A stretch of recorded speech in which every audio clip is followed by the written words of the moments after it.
It was a fantastic meeting with the Prime Minister, and I like him quite a lot. He visited our Fremont factory several years ago, and so we've now known each other for a while. I can say he really wants to do the right thing for India. He wants to be open. He wants to be supportive of new companies, and obviously, but at the same time, make sure it accrues to India's advantage, which is, obviously that's the job. I'm saying I am a fan of Modi. So. The most important meeting जो Prime Minister Modi की हुई है, that is of meeting the Tesla owner, जिसने कहा कि मैं तो मोदी साहब का फैन हूँ और वो जो उनकी गाड़ी है electric vehicle Tesla, Elon Musk साहब ने कहा कि वो बहुत जल्द इंडिया के अंदर invest. Hello friends, welcome to my channel for other reaction video Pakistan. तो इस वीडियो में हम लोग डिस्कस करेंगे ये जो टेस्ला का जो सीईओ है एलन मस्क, उनका एक मीटिंग हुआ है नरेंद्र मोदी जी के साथ। इसके ऊपर डिस्कशन करेंगे और उसके बाद पाकिस्तान का थोड़ा ऊपर एक दो डिस्कशन करेंगे, क्योंकि पाकिस्तान का भी एक विजिट चल रहा है और वो गया है फ्रांस में, तो उसके ऊपर ही डिस्कशन करेंगे। अब आ जाते हैं मेन टॉपिक पे। देखिए, मेन टॉपिक में आने से पहले आप सभी लोगों को पता है कि नरेंद्र मोदी जी का विजिट चल रहा है यूएसए। ये स्टेट विजिट है, मतलब ऑफिशियल स्टेट विजिट है, मतलब यूएसए गवर्नमेंट से उनका एकदम फॉर्मली इन्विटेशन आया है कि आप हमारे यहाँ आइए for state visit. State visit वो हाई लेवल का एक विजिट होता है, ठीक है, मतलब सबसे बड़ा विजिट यही होता है। और यूएसए का आप मान लीजिए स्टेट विजिट होता है, तो आप सोच लीजिए कि for USA in foreign policy area आपका इंपॉर्टेंस बहुत बढ़ चुका है। अच्छा, अब आ जाते हैं कि ये टेस्ला के है। देखिए, टेस्ला का जो सीईओ है, टेस्ला स्पेसएक्स दोनों ही आप बोल सकते हैं, तो उनका जब मुलाकात हुआ था नरेंद्र मोदी जी के साथ, तो उन्होंने एकदम क्लियरली बोल दिया कि I am fan of Narendra Modi ji. And along with that उन्होंने ये भी चीज बोला है कि ये जो incredible excited about the future of India, इन्होंने एग्जैक्टली यही वर्ड इन्होंने यूज किया था। अच्छा, और ये जो इंटरेक्शन हुआ था एलन मस्क का जर्नलिस्ट, ये हुआ था लोल्टेन न्यूयॉर्क पैलेस होटल, ठीक है, ये उनका नाम है, उन्होंने ये बोला था। अच्छा, उन्होंने, जैसे मैंने आपको पहले बोल दिया कि उन्होंने ये भी बोला है कि फैन ऑफ मोदी, इन्होंने ये बोल दिया था। And at the same time उन्होंने ये भी बोला है कि ही, मतलब prime minister Narendra Modi really cares about India as he pushing us to make significant investment in India, ठीक है। तो इन्होंने ये बोला है कि नरेंद्र मोदी जी इस टेस्ला को बोल रहा है कि देखिए, आप इंडिया में आइए, इंडिया में इन्वेस्ट कीजिए, ठीक है। और उसके लिए नरेंद्र मोदी जी ने टेस्ला का जो सीईओ है एलन मस्क को, उन्होंने इसको पुश किया है, या आप बोल सकते हैं थोड़ा फोर्स किया है। और उन्होंने ये भी चीज बोला है कि it was a fantastic meeting and I like him quite a lot. इन्होंने ये भी चीज उन्होंने बोला है। अच्छा, मीनवाइल पाकिस्तान क्या कर रहा है? देखिए, पाकिस्तान का ना एक विजिट चल रहा है पेरिस में। पाकिस्तानी मीडिया इसको बोल रहा है कि ये क्लाइमेट मीटिंग है, बट मैंने जब इसको अच्छे से रिसर्च किया तब मुझे पता चला ये new global order financial pact बोल के कुछ मीटिंग ये चल रहा है पेरिस में, और वहां पे गया है ये शहबाज शरीफ। और वो जो कॉन्फ्रेंस है उसका साइडलाइन में आईएमएफ के साथ ये शहबाज शरीफ का मीटिंग हुआ है।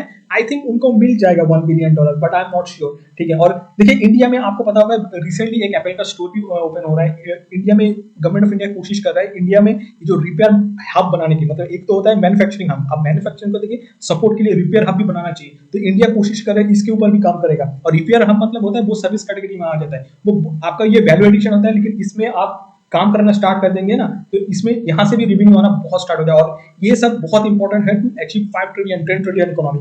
अच्छा, मीनवाइल पाकिस्तान में क्या चल रहा है? पाकिस्तान में तो अपना जो अपना कराची पोर्ट है ना, पोर्ट यूएई को दे दिया। वहां पे सुजुकी ने अपना प्लांट बंद कर दिया। सेल कंपनीज ने ये बोल दिया कि सेल, जैसे मैंने बोला था कि ये ब्रिटिश कंपनीज है, ठीक है, उन्होंने ये क्लियरली बोल दिया था कि हमारे लिए यहाँ पे ऑपरेशन करना इम्पॉसिबल है क्योंकि हम लॉस में जा रहे हैं। अब आ जाते हैं कि पाकिस्तानी मीडिया इसके ऊपर क्या करते हैं, क्या चर्चा करते हैं, हम वो सुन लेते हैं। रिजेक्ट करता है, हमें मदद देने से इनकार करता है, हमारे बारे में घटिया बात करता है, भले इन हुक्मरानों की वजह से कर रहा हो, तो भी हमारे लिए, सबके लिए ये बाइस से शर्मिंदगी है। इसलिए कि बहरहाल ये हमारे इस वक्त रिप्रेजेंटेटिव तो यही हैं। इसहाक डार साहब ने बहुत कोशिश की और उन्होंने बड़े चक्कर भी चलाए, झूठ भी बोले, मीडिया में अपने दोस्तों के हमरा जो जिस तरह मीडिया पर पूरा कब्जा है इनका, खबरें भी दी कि जी IMF से पैसे आ रहे हैं, सऊदी अरब से पैसे आ गए हैं, फलां ने पैसे दे दिए। लेकिन ना किसी दोस्त मुल्क ने पैसे दिए, ना IMF ने कभी कोई यकीन दहानी कराई थी, ना ही उन्होंने हमें अपने किसी उसमें शेड्यूल में रखा। और ये इस महीने के एंड पे 30 को ये जो है प्रोग्राम लैप्स कर जाएगा। तो यहाँ पर उन्होंने मैंने पिछले वीलॉग में आपको बताया, मुख्तलिफ ममालिक के सफ़ीरों से भी दरख्वास्त की, लेकिन किसी ने बात नहीं सुनी। और कभी कहते हैं IMF की ज़रूरत नहीं है, कभी कहते हैं IMF की ज़रूरत है। और अब शहबाज शरीफ साहब आज पेरिस के लिए रवाना हुए, जब तो उन्होंने ये कहा कि वो साइड लाइन्स पे जो क्लाइमेट समिट है उसमें वो मिलेंगे उनसे। IMF की जो डायरेक्टर, उससे उन्होंने मुलाकातों की ख्वाहिश की है। इस वक्त बड़े इंटरेस्टिंग टाइम्स हैं कि इस वक्त भारत के जो वज़ीर आज़म हैं नरेंद्र मोदी साहब, वो अमेरिका जो हैं वो पहुंचे हुए हैं। और ये कहा जा रहा है कि मैं देख रहा था बहुत सारे थिंक टैंक्स की रिपोर्ट्स पढ़ रहा था बहुत सारा मीडिया देख रहा था कि ये कहा जा रहा था कि ये जो नरेंद्र मोदी का विजिट है ये इंडिया और अमेरिका के जो ताल्लुकात हैं उनको नई बुलंदियों पे लेके जाएगा। और ये भी लफ्ज़ बोला जा रहा है कि ये इतनी ड्रामेटिक जो स्ट्रेटेजिक कोऑपरेशन में जो इंक्रीज है उसके लिए one word and that is China. This is what I was reading, तो एक जगह पे लिखा हुआ था, बट एनी हाउ। और एक तो इस सारे ट्रिप का एजेंडा ये है। अब आप देखें इसी सारी कहानी में जिस वक्त पाकिस्तान में फॉरेन रेमिटेंस जो पाकिस्तानी है उन्होंने भेजना ख़त्म कर दिया है, डॉलर की जो और रुपये की प्राइस में जो फ़र्क है, कोई बंदा पाकिस्तान में इन्वेस्टमेंट करने के लिए तैयार नहीं होगा। और यहाँ पर हुकूमत कह रही है कि हमने एक इन्वेस्टमेंट वो फैसिलिटेशन जैसे वो कहते हैं स्पेशल इन्वेस्टमेंट फैसिलिटेशन काउंसिल उन्होंने बनाई है। अल्लाह ताला इसको कामयाबी दे, हमारी तो दुआ है पाकिस्तान के लिए कोई भी काम करे अल्लाह ताला उसको कामयाबी दे। लेकिन अब ये जो हुकूमत है पिछले 1 साल से ये चवन्नी नहीं ले सकी किसी से, तो ये क्या स्पेशल इन्वेस्टमेंट लेगी? और जो टारगेट रखे गए उसमें ट्रिलियंस ऑफ डॉलर और इकोनॉमी और उसका कहानियां हैं सारी वो। और इंडिया की जो मार्केट है वो बड़ी फास्ट ग्रोइंग है। मैंने कल देखा जनाब कि अगर आप सिर्फ छोड़ें बाकी चीज़ें, आप सिर्फ देखें ट्विटर हैंडल देखें कि पीएम मोदी जो हैं वो किस तरह लाइन में लग के जनाब बहुत बड़े बड़े बड़े थिंक टैंक्स के जो हेड्स हैं वो सारे बैठ के वहाँ पे मोदी साहब को मिलने आए हुए हैं। और ये वो थिंक टैंक्स के हेड हैं कि जिनको पाकिस्तानियों ने अमूमन मिलना हो तो एक आधा एक वक्त पे मिलता है, ठीक है जनाब। लेकिन अगर आप देखें तो सारे के सारे लाइन में लग के आए हुए हैं because things have changed a lot. बड़ा इंटरेस्टिंग टाइम्स है। अगर आप देखें एलॉन मस्क जो है उसने कहा कि इंडिया के अंदर बहुत सारे इन्वेस्टर्स सारी बात है प्राइम मिनिस्टर मोदी से मिलते हैं, लेकिन एलॉन मस्क जो है he has a global significance. उसकी वजह ये है कि रिसेंटली आपको याद होगा कि एलॉन मस्क जो है वो चाइना भी गए हुए थे, I think if I am not wrong, वो फ्रांस भी गए हुए थे। और अमेरिका में जहाँ पे प्राइम मिनिस्टर मोदी बाकी लोगों को मिले इनको भी मिले हैं। लेकिन वो जो बात कर रहे हैं कि वो कह रहे हैं कि हम बहुत जल्द एक तो टेस्ला ले जाएंगे, और मस्क के अलावा तकरीबन और भी 20 एक बिजनेस लीडर्स हैं। आप देखें ना नरेंद्र मोदी की प्रोफाइल और इंडिया की प्रोफाइल इतना ऊपर आ गई है कि सारी के सारे यार बिजनेसमैन मिलना चाहते हैं। जब उनको पता है हमारी सरकार के 2 डिफेंस के जो लोग हैं नेशनल सिक्योरिटी एडवाइजर और डिफेंस सेक्रेटरी विजिट से आने से पहले दुनिया रीड कर रही होती है, फोरकास्ट कर रही होती है कि ये किस तरफ चीज़ें जा रही हैं, तो मेरा ख्याल है कि दुनिया को पता चल गया कि there is one word and that is India. आज भी मैं आपको बताता हूं, मैं तो बहरहाल हैविंग सेड दैट कि ये बहुत मुश्किल टारगेट है, हम दुआ गो हैं कि ये हासिल कर लें। लेकिन यहाँ पर पाकिस्तान में जो पकड़ धकड़ है, जो पॉलिटिकल इंस्टेबिलिटी है, जो यहाँ पर लॉलेसनेस है, मुझे बताइए कौन यहाँ पर आएगा बाहर से पाकिस्तानी इन्वेस्टमेंट करने के लिए? और जब पाकिस्तानी तो ये पाकिस्तान पहले चूंकि जो है अब आपका रूस जो है वो इधर जंग लड़ता रहा, ठीक है 11 साल तक वो रहा अफगानिस्तान में, तो तब आपको डॉलर्स मिलते रहे अमेरिका से, ठीक है, क्योंकि अमेरिका जो है वो हथियार सप्लाई करता था इधर से और रूस के खिलाफ। उसके बाद फिर जो है अमेरिका यहाँ पे आ गया तो फिर हमारे डॉलर्स आना शुरू हो गए। तो हम शुरू से देखें तो हम अपने पाँव पे कभी भी नहीं खड़े हुए। हम यानी 1947 से लेके आज 2023 तक कभी ऐसी सिचुएशन नहीं बनी कि हम ये कह सकते हैं या कह सकें कि भाई पाकिस्तान अपने बलबूते पर चल रहा है। बिल्कुल कभी भी ऐसा नहीं हुआ। पाकिस्तान हमेशा फॉरेन एड्स पे चलता आया है और पाकिस्तान कभी भी चल ही नहीं सकता, क्योंकि अभी करंट सिचुएशन के मुताबिक अभी हमारे कंट्री जो मंथली एक्सपेंसेस है ना, ईयरली एक्सपेंसेस सॉरी, वो कुछ 14,000 अरब के करीब है। और पाकिस्तान की जो ईयरली इनकम है टैक्स के थ्रू और सारा जो एक्सपोर्ट्स करके जो इनकम होती है वो कुछ 12,000 अरब है, ठीक है। अब 12,000 अरब में से 7,500 अरब हर साल जो हमने लोन्स लिए हुए हैं डिफरेंट कंट्रीज में से उनकी इंस्टॉलमेंट्स पे करने पे चला जाता है। हमें दीगर ममालिक से मिन्नतें करना पड़ रही हैं कि कोई जाके IMF के आगे हमारी तरफ से भीख मांग ले कि खुदा के लिए हमें कुछ दे दो।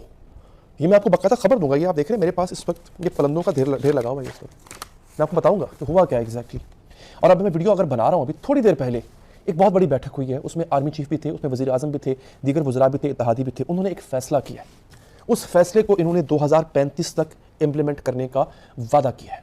ये तो बात है फ्यूचर की 2035 तक की, लेकिन जो अभी हो रहा है ये इंतहाई ख़तरनाक है। मैं आपको एक अहम खबर दे दूँ, ये जो है ना आपका पाक सुजुकी मोटर्स, ये जो सुजुकी गाड़ियाँ बनाते हैं, आप देखिए पाकिस्तान में मेरा ख्याल है कि टोयोटा और सुजुकी ये 2 सबसे ज़्यादा इस्तेमाल होने वाले ब्रांड्स हैं। सुजुकी मोटर्स जो है, सुजुकी मोटर्स अपना प्लांट बंद कर रहा है। सुजुकी मोटर्स पाकिस्तान से जा रहा है, यानी आप देखिए कि सबसे जो सस्ता तो खैर नहीं कह सकते, सबसे यूँ कह लें कि पाकिस्तान में सबसे ज़्यादा इस्तेमाल की जाने वाली जो ब्रांड थी सुजुकी, वो अपना प्लांट बंद कर रही है।